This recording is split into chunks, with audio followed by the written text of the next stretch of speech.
Le tuto du jour, c'est un tuto Python pour essayer de résoudre des équations du second degré.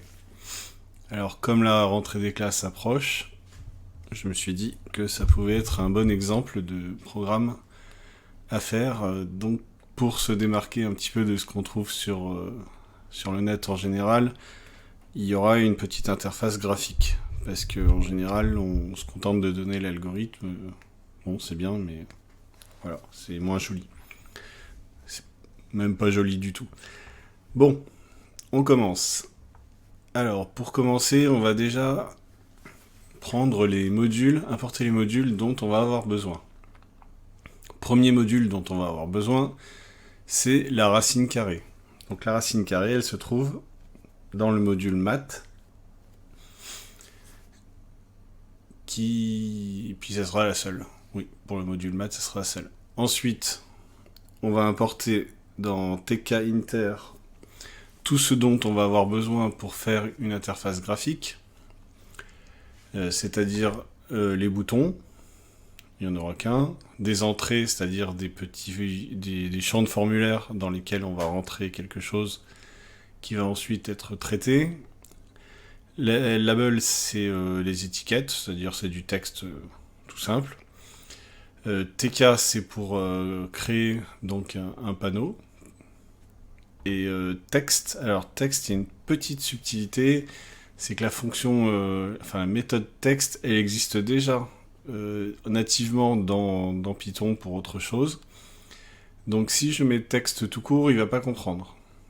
Alors normalement, on a une autre solution de secours, ça serait de faire import tkinter, c'est-à-dire d'importer tous les modules de tkinter directement.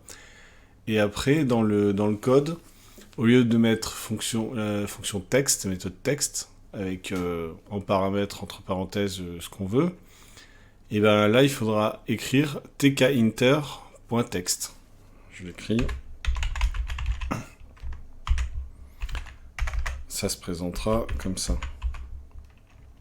Voilà, avec les parenthèses. Donc il faudra écrire la fonction comme ça, ainsi que toutes les autres fonctions, pareil pour button, etc.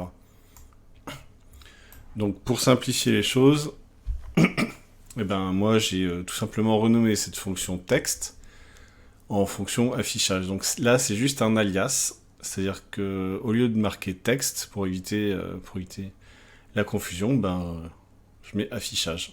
Mais c'est exactement la même fonction, c'est juste un alias. Voilà. Ceci étant dit, maintenant on va voir à quoi va ressembler l'interface une fois que ce sera fait. Donc ça sera un petit truc comme ça.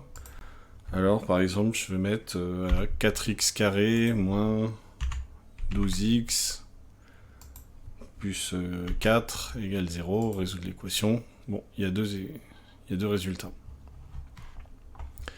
Voilà, si je mets ici par exemple 0, et ici on va dire moins 4, on a deux solutions aussi, etc. Donc il y a un algorithme pour ça, enfin il y a une formule. Comme la formule, je ne la connaissais pas par cœur, je suis allé la chercher sur Wikipédia. J'ai passé mon bac il y a très très longtemps. Voilà. Donc quand on a une fonction ax carré plus bx plus c égale 0, on va tout d'abord commencer par calculer le discriminant qu'on va appeler delta, et qui sera égal à b carré moins 4ac. Une fois qu'on a ce discriminant, on va résoudre l'équation. Si le discriminant est supérieur à 0, c'est-à-dire positif, on a deux solutions. C'était le cas dans notre exemple juste avant. La solution x1, c'est égal à ça, et la solution x2, c'est égal à ça. Donc ça, c'est les deux, ce qu'on appelle aussi les racines de l'équation. Si le discriminant, ici, est égal à 0, alors il y a une seule, voilà, le mot racine, il n'y a qu'une seule solution. Donc la solution, c'est ça, moins b sur 2a. Et si le discriminant est négatif, on dit qu'il n'y a pas de solution dans R, c'est-à-dire dans les nombres réels, mais voilà, on a un couple de solutions dans C, c'est-à-dire les nombres complexes. On va pas le traiter parce que ça n'a pas grand intérêt. Faut juste savoir qu'au lieu de mettre un nombre, si on veut mettre des nombres complexes, pour les afficher, alors ça sera sous forme de chaîne de caractères, parce qu'il y aura le i qui viendra se greffer là-dedans, puis le signe plus ou moins d'ailleurs. Donc voilà. Ça, c'est la formule de base, c'est la formule telle qu'on l'apprend alors au lycée, si ma mémoire est bonne. En première peut-être, ça doit être en première. Et voilà. Donc on va essayer de mettre cette formule dans le code Python. On va revenir tout d'abord à notre interface graphique. Donc notre interface graphique, comment on va la faire? Elle va être composée d'une petite case ici dans laquelle on rentre x carré. Ici c'est une étiquette, une case pour x, etc. Ici un bouton. Et ici une zone de texte. Alors pour mettre ça en forme, il va falloir décomposer. En fait, on a des lignes qu'on appelle row et on a des colonnes qu'on appelle columnes. Tout pour reproduire ce qu'on vient de regarder là, dans notre petite interface graphique que voici. Donc on va commencer par ici mettre x carré, donc x carré ça sera dans le row 0, column 0, parce qu'on commence toujours par 0 en informatique. Ensuite ici, voilà, vous avez une étiquette avec marqué x2+, ici une petite case pour rentrer x, etc. etc. Dans la deuxième ligne, on va fusionner toutes les cellules et on mettra un bouton résoudre l'équation, que voici, donc il est plus ou moins centré. Et ici, on va fusionner toutes les cellules pour mettre une zone de texte. La zone de texte sera la zone dans laquelle on va afficher les résultats ou avec les phrases qui vont avec, etc., pour que ça soit compréhensible. Voilà. Alors ensuite, pour commencer, donc, on va s'occuper de cette partie graphique, comme ça ce sera fait. La partie graphique, ça ressemble à ça, comme d'habitude, si vous avez suivi les autres tutos. Donc on commence par définir le panneau principal avec la fonction tk, qu'on avait importé ici. On va donner, donc à cette interface graphique, on va lui donner un titre, on va l'appeler second degré. Voilà, on va lui donner des dimensions. J'ai mis 250 par 120, bon, ça suffit. Alors j'ai pas mis plus étroit parce que sinon on voit pas le titre second degré là. On lui précise qu'on ne veut pas que la fenêtre soit redimensionnable par l'utilisateur, donc ni en hauteur ni en largeur, ni en hauteur pour être précis. Ensuite, on va définir les étiquettes et les champs de formulaire. Alors comme d'habitude, donc le premier, ça va être ici ce qu'on appelle un entry. Donc entry, on va lui préciser qu'il est dans le panneau et on va lui donner comme largeur 3. Voilà. On pourrait mettre plus, mais bon, c'est pas très utile. À côté, on va définir ce qu'on appelle une étiquette. Voilà, c'est x carré. Donc le texte c'est x carré plus, puis un espace.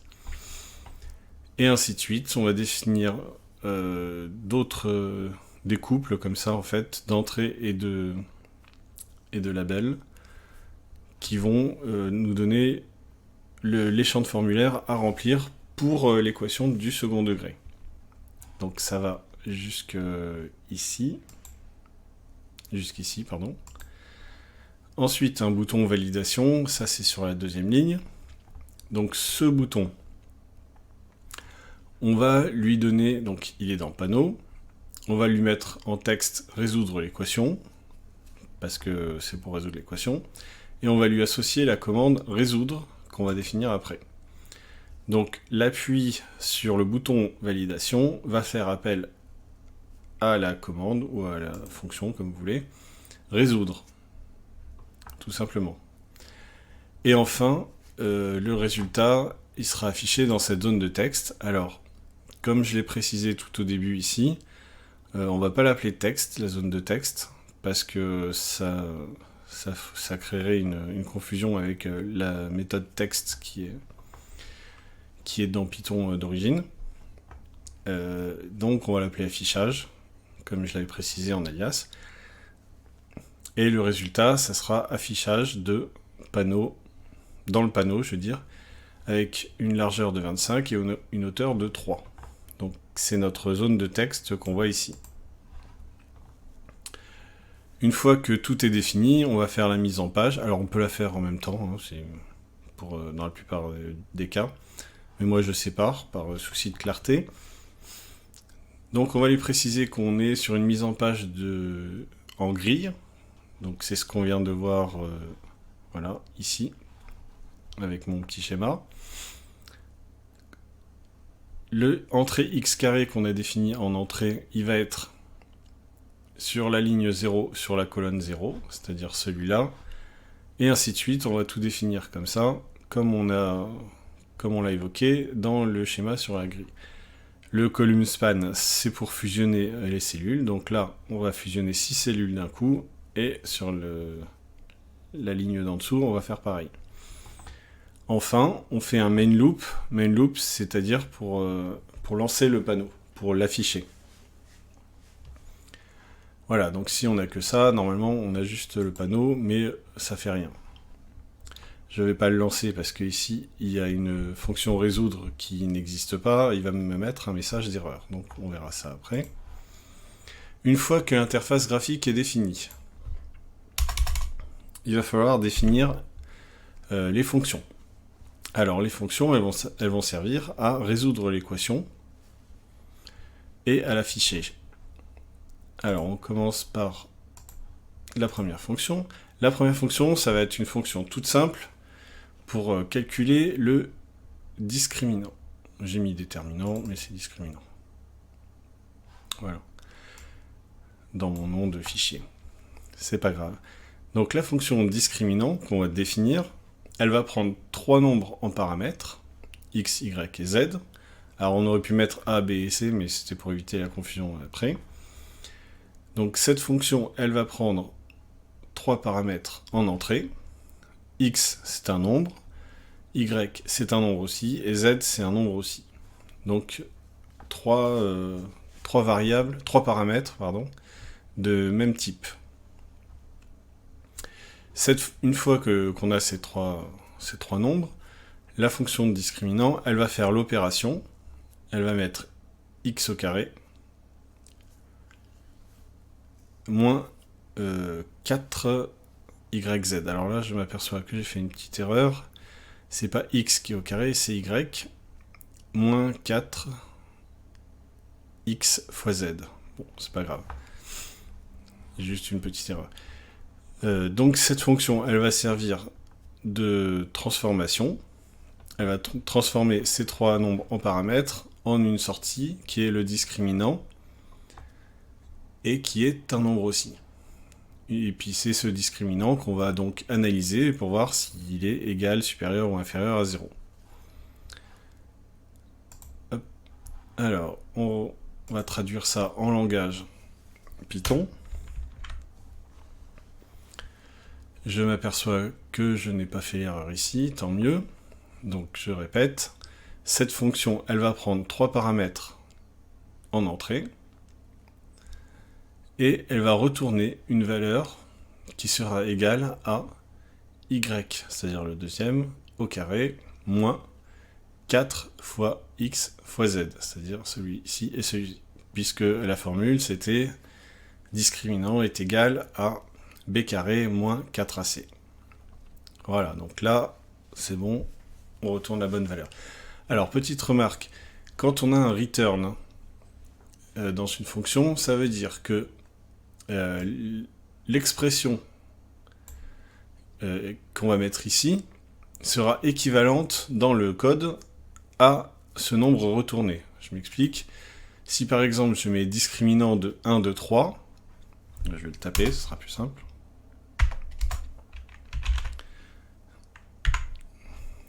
Donc par exemple si je mets discriminant de 1, 2, 3, cette expression-là, elle est équivalente dans le code à son résultat retourné. C'est-à-dire si je mets print ça va m'imprimer le résultat retourné par cette expression. C'est-à-dire y carré moins 4xy. xz, pardon. Voilà. Donc ça, le return, il sert à ça.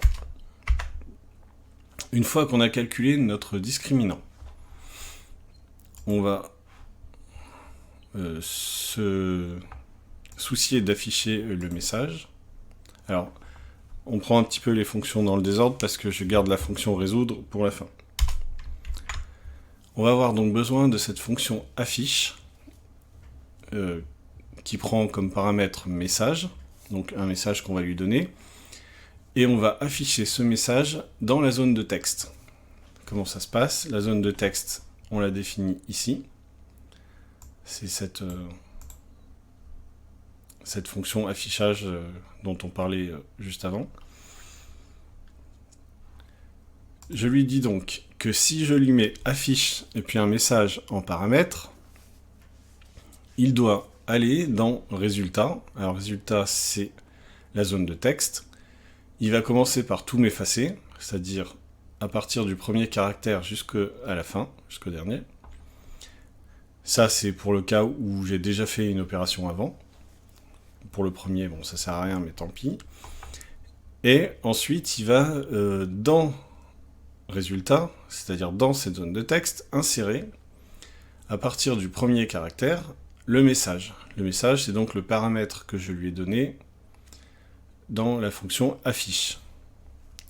Donc si je lui dis affiche bonjour entre guillemets, il va commencer par effacer ce qu'il y a dans la zone de texte et il va y insérer à partir du premier caractère bonjour, c'est-à-dire le message que je lui ai donné.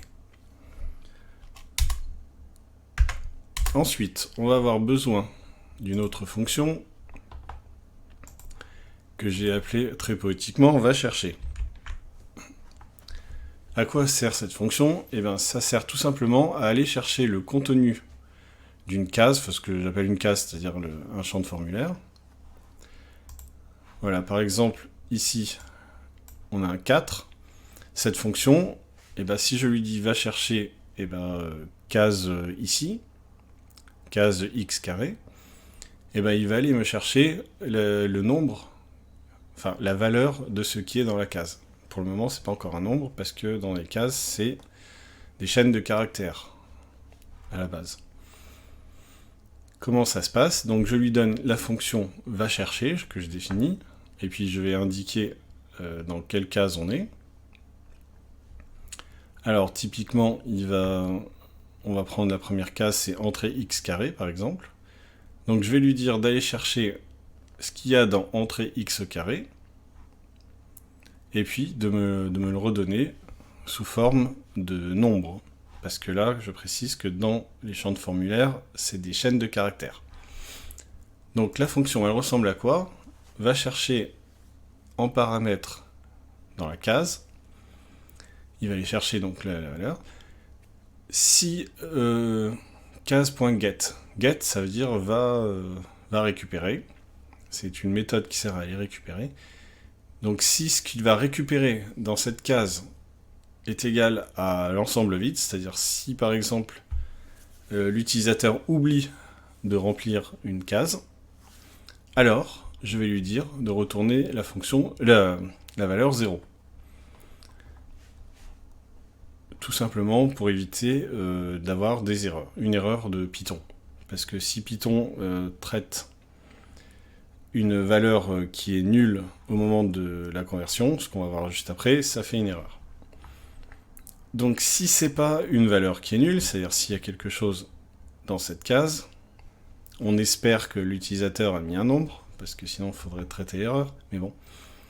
À ce moment-là, je vais lui demander de retourner ce qui vient d'aller récupérer, donc case.get, mais en paramètre de la fonction float, c'est-à-dire qu'il va convertir la chaîne de caractères qui est ici un nombre, mais sous forme de chaîne de caractères, Quand c'est un nombre sous forme de chaîne de caractères, ça veut dire qu'il est affiché comme si c'était un message. Donc on ne peut pas faire d'opération dessus. L'intérêt de cette fonction float, alors on peut mettre int si c'est un nombre entier, mais on ne sait jamais. L'intérêt de cette fonction, c'est de modifier cette chaîne de caractères qui est ici, et de la transformer en un nombre à virgule. C'est-à-dire pas un nombre entier, quoi. Un nombre décimal. Je répète, donc cette fonction va chercher, elle va aller chercher donc ici, ou ici, ou ici. Elle va aller chercher le contenu. Si jamais il n'y a rien dedans, elle va le remplacer par 0 pour éviter d'avoir des erreurs, quoique on peut en avoir quand même, parce que on peut avoir un cas ici où il y a 0 ici et 0 ici, et on aura une division par 0, ça fera une erreur, mais bon. C'est pas le but, c'est une équation du second degré. Et donc, de cette fonction, donc voilà, on va retourner un nombre décimal qui correspond à la chaîne de caractères qui avait été tapée là-dedans, mais converti. Une fois qu'on a ces trois fonctions, on va pouvoir enfin attaquer la résolution de l'équation dont on parlait depuis le début. Alors là, ça va être juste de la conversion de notre formule Wikipédia, avec quelques petits cas, des cas particuliers. Donc cette fonction résoudre, c'est la fonction qui est appelée ici quand on clique sur le bouton. Donc la voici. L'équation est de type ax carré plus bx plus c égale 0, sachant que a doit être différent de 0. Pourquoi a est différent de 0 ? Parce que sinon, c'est plus une équation du second degré, c'est une équation du premier degré. Le a, ça va tout simplement être va chercher entrée x carré. Entrée x carré, c'est ce champ de formulaire. Et a, ça va être la valeur qui est dedans, mais convertie en nombre décimal, en type numérique, quoi. A est égal à va chercher entrée x carré, de la même façon B est égal à va chercher entrée x, et C est égal à va chercher entrée 0, c'est-à-dire les trois valeurs qui sont dans les trois champs de formulaire de la première ligne. Une fois qu'on a ça, on va pouvoir appliquer la formule. Alors juste un petit truc avant, si A est égal à 0, on va avoir un problème, c'est que c'est plus une équation du second degré, c'est une équation du premier degré. Bon, c'est pas un problème en soi, donc la solution c'est égal à moins C sur B. Et on va afficher. Alors on va lui demander avec la fonction affiche, on lui dit affiche, premier degré, donc là on a une équation du premier degré, à la ligne, la solution est, à la ligne, x est égal à, et puis la solution. Donc là on a une expression formatée, le résultat ici correspond en fait à solution. Voilà. Et très important, je lui dis return 0. Alors pourquoi je lui dis return 0 ? Le 0 en lui-même, il n'a aucun intérêt, mais c'est une chose qu'on fait en général pour sortir d'une fonction. Pourquoi je fais ça ? Parce que si a est égal à 0, je ne vais pas regarder la suite. Je ne vais pas calculer de delta, puisqu'on est dans une équation du premier degré. Donc je lui dis return 0, ça veut dire retourne la valeur 0, qui ne sert à rien, mais le fait de retourner une valeur, ça explique à Python qu'on sort de la fonction. Donc là, on est dans la fonction résoudre. Le fait de retourner une valeur, il considère que il a fait son boulot de fonction. Donc c'est fini, il a retourné quelque chose, on arrête. On ne traite pas la suite. Dans le cas où A est différent de 0, c'est-à-dire c'est le cas qui nous intéresse, puisqu'on est dans le second degré, on va calculer le discriminant. On va l'appeler delta, pour rester sur les standards de Wikipédia. Si delta est positif, alors la solution et pas positif, pardon, est égal à 0, est nul, alors la solution, c'est moins b sur 2a. Et on affiche la solution est à la ligne x est égal à la solution qui est ici, c'est-à-dire moins b sur 2a. Enfin, si elif, alors elif ça veut dire si, autrement si. Donc c'est une contraction de else et if. Donc si delta est nul, alors on fait ça. Autrement, si delta est supérieur à 0, c'est-à-dire le cas où il y a deux solutions dans R, dans l'ensemble des réels. La première solution, ça va être moins b moins racine de delta sur 2a. Alors attention ici, très important, les parenthèses. Si vous oubliez les parenthèses, je dis ça parce que j'ai fait l'erreur juste avant, j'ai été trop vite. Si vous oubliez les parenthèses, ça va diviser par 2 et ça va multiplier toute l'expression par a, donc on n'aura pas un bon résultat. Faut faire attention à ça. Donc on a une solution 1 et une solution 2. Ces deux solutions, on les calcule, on les met dans solution 1 et 2, et on affiche la solution est. Donc la solution, c'est un couple de résultats. x1 est égal à, et x2 est égal à, donc à la ligne, hein. L'anti-slash n, c'est la ligne. Ici, pareil, on a une expression formatée avec solution 1 et solution 2, qui viendront donc respectivement ici et ici. Et enfin, else, c'est-à-dire dans tous les autres cas, donc comme delta, il va être ni nul ni positif, ça veut dire qu'il est négatif, on va afficher pas de résultat réel. Voilà.